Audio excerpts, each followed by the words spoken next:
Herkese salamlar. Python proqramlaşdırma sualları serimizin 3-cü dərsindəyik. Bu gün də maraqlı bir sual həll etməyə çalışacağıq. Əgər dərslərimizi bəyənirsinizsə, faydalı hesab edirsinizsə, kanalımıza abunə olmağı, dərslərimizi bəyənməyi, videonu daha doğrusu bəyənməyi və Pythonla maraqlanan, alqoritmik düşünmə qabiliyyətini inkişaf elətdirməyə çalışan dostlarınıza məsləhət görsəniz sevinərəm. Sualımıza keçək. Sualımız asan bir sualdır. Ancaq yenə iki tərzdə, daha doğrusu iki tərzdə yox da iki variantda həll etməyə çalışacağıq. Sualımızı izah eləməyə başlayayım. Gördüyünüz kimi yenə bizdən bir funksiya yazmağımız istənilir. Funksiyamız bir dənə parametrə tələb edir list type-ında və nəticə olaraq bizdən funksiyamıza verilən bu listin içərisində olan duplicate, yəni eyni olan elementləri çıxarmağımız istənilir. Yəni gördüyünüz kimi 8 var. Sadəcə uniquelər qalsın. Yəni sadəcə sayısı bir dənə olan elementlər qalsın istənilir. Məsələn, ikinci örnəyimizə baxdığımızda da anlaşılır ki, 2 və 1 sadəcə bir dənədir. 4 3 dənə olduğu üçün onu çıxarmışıq. 9 3 dənə olduğu üçün onu çıxarılıb. 5 də 2 dənə olduğu üçün çıxarılıb. Bu şəkildə. Çox vaxt itirmədən məsələmizi həll etməyə başlayaq. İlk növbədə Python dilində list type-ının count funksiyası var. O count funksiyasını bu şəkildə izah edə bilərik ki, məsələn, deyək ki, bir listimiz olsun. Elə bu ən yuxarıdakı listi götürək. İçərisindəki hər hansısa bir elemanın bu listdə neçə dənə olduğunu bizə göstərir. Məsələn, deyirik ki, listimizin içərisində count zaten saymaq deməkdir. Verb olaraq, fiil olaraq. Məsələn, deyək ki, 1. Bu bizə nə nə cavab verəcək? Print desək də olar, deməsək də olar Python notebooklarda. 2 yazdıracaq təbii ki. Çünki gördüyünüz kimi 1 bu listin içərisində 2 dənədir. Bu şəkildə bizə nə lazımdır? Sadəcə bir dənə olanları istəyirik biz. Yəni 9 və 7 gördüyünüz kimi 9 sadəcə bir dənədir və 7 bir dənədir. Ona görə sadə bir şəkildə funksiyamızı yazaq. Return unique. Unique zaten tək olan deməkdir. İngilis dilində bir parametrə tələb edir. List olsun ya da direkt L olsun. Biz yeni bir list ya da unique list də deyə bilərik. Biz bunun içərisinə bizə parametr olaraq verilən listin içərisində sadəcə bir dənə olan, unique olan elementləri bu unique list listimizin içərisinə append əlavə edəcəyik. Yəni ona görə bir for loopundan, for döngüsündən bizə parametr olaraq verilən listin içərisindəki bir elementlara baxırıq və deyirik ki, əgər bu element, daha doğrusu əgər L count deyirik, yəni parametr olaraq verilən listin içərisində bu element bir dənədirsə, o zaman biz bu itemi unique listə əlavə edirik. Bu şəkildə də ən sonda listimizi, unique olan listimizi yazdıraq. Bu funksiyamızı çalışdıraq. Daha sonra da aşağıda bu funksiyamızı çağıraq. Return. Hətta yuxarıdakı yazılardan, testlərdən də, məsələn, ən axırıncı ən böyük listlərə sahib olan test case-imizi çalışdıraq və görək məqsədimizə ulaşmışıqmı, məqsədimizə çatmışıqmı. Bir xəta verdi burada. Bəli, burada bir xətamız var. Unique list append deməyi, yəni əlavə etməyi unutmuşuq. Yəni sadəcə yazım xətasıdır bu. Əgər item bizə parametr olaraq verilən listin içərisində bir dənədirsə, deyirik ki, oraya unique list listinə əlavə eləsin. Daha sonra funksiyanı təyin elədiyimiz yeri də çalışdırırıq və funksiyanı çağırdığımız yerdə çalışdığında görürük ki, 5, 6 düz bir cavabı verdi. Digərlərini də yoxlayaq istəyirsiniz. Bəli, 2, 1. Bu da düzdür. İndi isə keçək digər varianta. Digər variantda da bizə deyilir ki, count funksiyası istifadə etməyin. Count funksiyası istifadə etmədən bu məsələmizi necə həll edə bilərik? İlk öncə bunu fikirləşmək lazımdır ki, yəni biz listimizin içerisinde bir unique olan itemlar var, bir de unique olmayan itemlar var. Bize lazımdır ki unique olan itemları bir yere əlavə eləyək.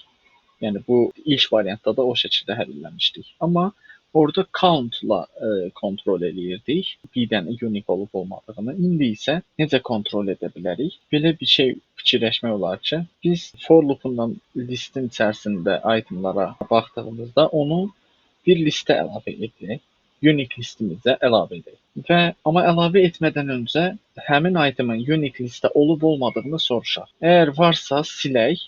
Yəni çünki artıq demək ki, bu bizə parametr olaraq verilən listə unique deyilmiş. Ona görə həm əlavə etməyək, həm də silək unique listdən və bu şəkildə davam edək. Bu şəkildə listimizin adını verək və daha sonra deyirik ki, eyni bir şəkildə bizə parametr olaraq verilən listin içərisində bir-bir itemlara baxırıq. İlk öncə deyirik ki, bu item unique listinin içərisində varmı, yox? Bunu da necə kontrol edirik Python'da? Item in list, yəni unique listinin içərisində əgər varsa, biz deyirik ki, biz bu unique listindən həmin itemi silək. Yəni əlavə etməyək, həm də silək. Əgər yoxdursa, yəni əksi halda, yəni bilirsiniz if else istifadə olunmağını bilirsiniz. Əksi halda biz unique-ə bu itemi əlavə edək. Yəni əgər unique-ə əlavə elədiyimiz, əvvəl əlavə elədiyimiz itemlar arasında bu item varsa, onu əlavə eləməyəcək kimi də həm də siləcək oradan ki, çünki bu nə deməkdir? Bizə parametr olaraq verilən listin içərisində unique olmadığını ifadə edir hal-hazırda olan itemin. Əgər yox, unique-in içərisində yoxsa əlavə edək. Burada bir problem var. Bunu testlərimizdə görəcəyik. Bəli, aşağıda. İndi isə buranı çalışdırırıq. Cavabı görmək üçün 9 və 7-ni görməliyik. Bəli, gördüyünüz kimi 9 və 7 doğru cavabı çıxartdı. İndi isə digər test case'imizi kopyalayaq, aşağıya yapışdıraq.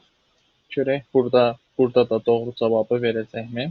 Bəli, gördüyünüz kimi yazdığımız funksiyada deməli problem var ki, bizim cavabda məsələn deyək ki 4 3 dənə olmasına rağmen unique listimizə 4-ə əlavə edib və 9 da həmçinin, yəni cavab 2 1 olması gərəkirkən 2 4 9 1 olubdu. Bu yaxşı oldu ki, biz məsələn deyək ki, düz olaraq fikirləşdiyimiz funksiyamız bir test case-də düz cavab verib, digərində səhv cavab verdi. Bunun səbəbini görmək üçün də əslində indi mən bilirəm, amma Python Tutor deyə bir sayt var. Oranın istifadəsini göstərmək və oranın faydasını göstərmək üçün bu çox yaxşı oldu. Məsələn, yəni funksiyamızda yazdığımız funksiyamızda səhvi görmək yaxşı olacaq. Davam edək. Bəli, Python Tutor saytının görünüşünü hal-hazırda görürsünüz. İndi isə biz burada eyni orada yazdığımız kodu buraya yazırıq, amma ola bilsin ki, funksiya şəklində yazmayaq. Bu bir problem deyil. Funksiyaya parametr olaraq verdiyimiz bir variable-ı burada parametrə deyil də direkt variable olaraq göstərə bilərik. Və hansı parametrə idi? O L idi. Deyək ki, L parametrəsini yazaq. Oradan da gətirək biz öz testimizi. Təbii ki. İlk növbədə doğru olan, yəni düz cavab çıxan testi gətirmək istəyirəm. Və daha sonra Visualize Execution düyməsinə basaraq biz burada nəyi səhv, nəyi düz elədiyimizi, hətta burada görmədik, çünki doğru cavab çıxan bir testi gətirdik. İlk növbədə doğru çıxana baxırıq. Məsələn, hal-hazırda həm də Python Tutor saytının istifadəsini də, yəni necə bizə fayda sağlayır, onu da öyrənmiş oluruq. Yəni bir listimiz var. O listə L, yəni parametrəsi bu L variable-ondan bəhs edir. L. İçərisində gördüyünüz kimi elementlər var. Burada da indekslər yazılıb. Daha sonra next deyərək davam edirik. Bir də unique var. Unique empty'dir, yəni içi boşdur. Daha sonra bir for loop-u. For loop-unda item ilk növbədə 1-ə qarşılıq gəlir. Çünki item in L, yəni el listinin içərisinə bir itemlara baxırıq. Item Unique-də varmı? Hal-hazırda Unique boş olduğu üçün Unique-də yoxdur. Onun üçün else-in içərisindəki varianta keçərək Unique-ə əlavə edir, append edirik. Gördüyünüz kimi Unique-ə append olunur. Bu şəkildə 9-a baxırıq, 9-da yoxdur. 9-da əlavə olunur, 8-ə baxırıq. 8-də yoxdur, 8 əlavə olunur. Daha sonra növbəti 8-ə sıra gəldi. Növbəti 8-də anlaşılacağı üzrə bu if-in içərisinə daxil olacaq.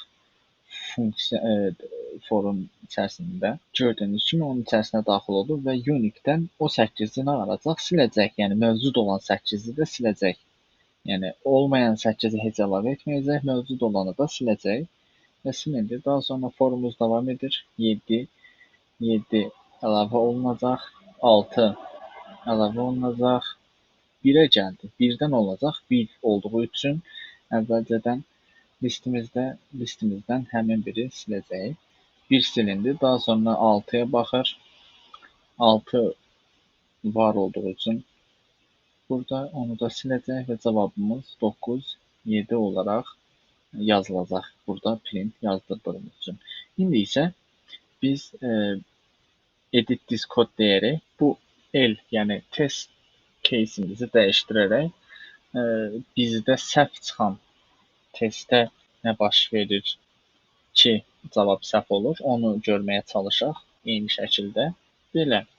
Yenə eyni şəkildə funksiyamız eyni şəkildə işləyir. 5-ə əlavə edəcək Unique-imizə. Daha sonra baxır ki, 5 var. Ona görə bu 5-ə silir və Unique listimiz yenidən boş olur. Sonra 2-ni əlavə edəcək. Daha sonra 4-ü əlavə edəcək. Daha sonra yenə ikinci 4-ə gələndə görəcək ki, o 4 var və o 4-ü siləcək. Və indi isə 3-cü 4 gəlir. 3-cü problemimiz işte buradadır. 3-cü 4 gələndə əslində bizə parametr olaraq verilən listin içərisində Unique olmamasına rağmen Unique listimizdə bir dəqiqə yoxdur. Çünki əvvəlcədən o 2 dənə 4-ün sayəsində 4-lər silinmişdi. Birincisi əlavə olunmuşdu. İkincisi əlavə olunmağa çalışanda görülmüşdü ki, Unique listimizdə var. Ona görə silinmişdi. İndi isə görünür ki, yoxdur. Yəni bu else-in içərisinə girərək yenidən əlavə olunacaq. Bizim səhvimiz işte buradadır. Yəni Unique olmamasına rağmen sadəcə listin içərisində görmədiyi üçün əlavə edir. Deməli, səhvimizi başa düşdük bu şəkildə. Yenə davam edək. Yəni nəyə görə bu test case-də səhv görsəndiyi başa düşüldü. Çünki tək sayıda ədədlər vardı. 4 və 9 kimi. İlk test case-imizdə o yoxdur. İlk test case-imizdə unique olmayanların hamısı 2 dənə olduğu üçün biri əlavə olunurdu, ikinci əlavə olunmağa çalışanda silinirdi. Bu şəkildə də düz cavab vermiş olurdu bizim funksiyamız, amma halbuki düz deyildi. Neyse, bunu necə həll edəcəyik? Bunu həll etmək üçün bizə bir də nə lazımdır əslində? Yəni, əgər bir item bir dəfə silinibdirsə, biz onu bir yerdə tutaq.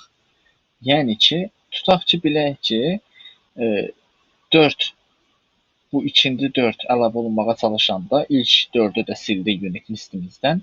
Amma biz artıq bilənmədik ki, 4 unique deyildi. Çünki artıq sildik, unique listimizdə də heç nə olmamış olacaq. Ona görə biz removed, yəni silinən itemları da bir listə tutaq.